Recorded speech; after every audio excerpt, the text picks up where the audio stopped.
Hello, Jan here from Forest Bathing Nature Tonic, and today, for a change, I've brought you down the lane. The kids call this Cherry Tree Lane, and you'll see why in a minute. It's lined with cherry trees, and some of them have had to come down over the years, but there's enough left that each year we wait eagerly to see what the harvest will be like this year. And it varies dramatically depending on what the season is like.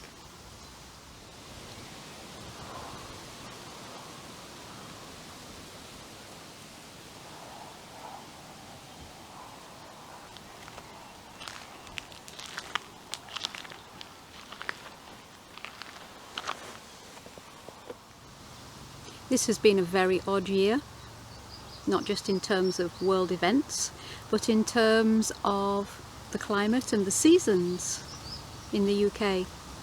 So when I started making these Forest Bathing Nature Tonic videos, we'd had a couple of months of severe flooding. There was water, standing water everywhere. It gradually dried out, and now we've been in the most severe drought for a couple of months. We had lots and lots of sunshine, and nature has been absolutely gasping for water. I've been watering my vegetable garden, which I don't normally, because I mulch it heavily. I don't normally need to. So I, as a gardener, have been very aware of the situation, and the farmers have been really struggling with their crops and to find enough grass for the animals.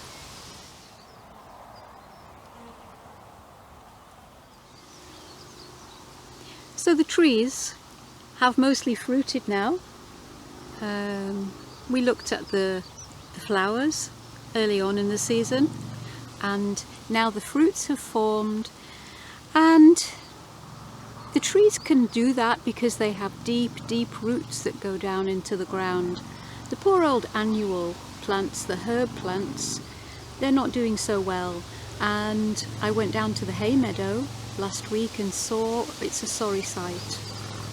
Where it was up to my thigh last year, it's barely beyond my ankle this year. And there's going to be a poor seed drop this year, I think. But coming back to the trees, that's why I brought you down the lane today, because I wanted to show you something. I find it so fascinating.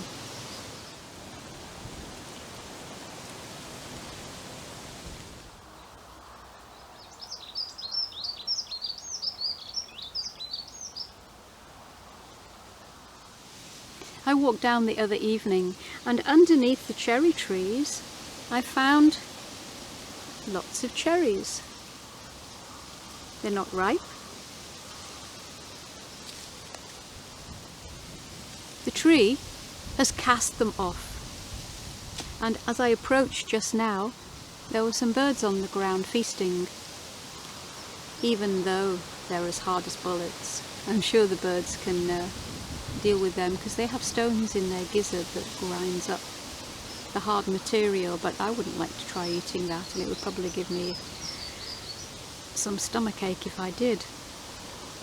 They're a few weeks off being ripe, but the tree has decided it cannot bring all of these cherries to fruition, and so in its wisdom it has sacrificed some of these cherries so that the ones that are left can come to full maturity. And I think that's a wonderful lesson. It's a wonderful lesson for me personally, and I think it's a lesson that we as a human race could do well to learn.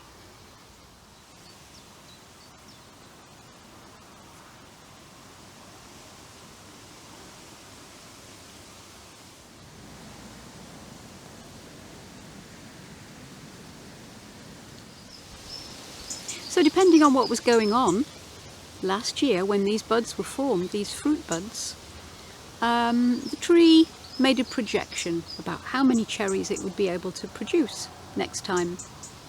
And it clearly had a good year last year, because there are lots of cherries. There was lots of blossom, and fortunately the frost did not catch them at the wrong moment to kill the blossom. Lots of them have formed fruit, and it looked like we were going to have a great cherry harvest this year. However, the drought continued and continued and continued week after week. And at some point the tree came to a decision, and it said, I can see the way this is going, and I actually don't have the resources to do this. I'm going to have to cut my losses and do the sensible thing. There is only so much water to go round. I'm going to have to go for less and make sure that I have some produce. Now, couldn't we learn that as a human race?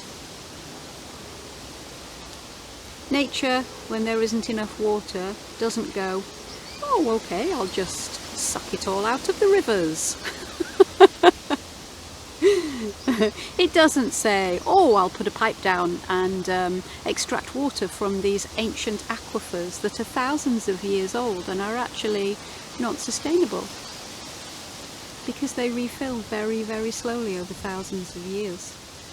No, nature says, here's the resources available. I'm going to have to make do and mend, and this year I'm going to have to produce less cherries.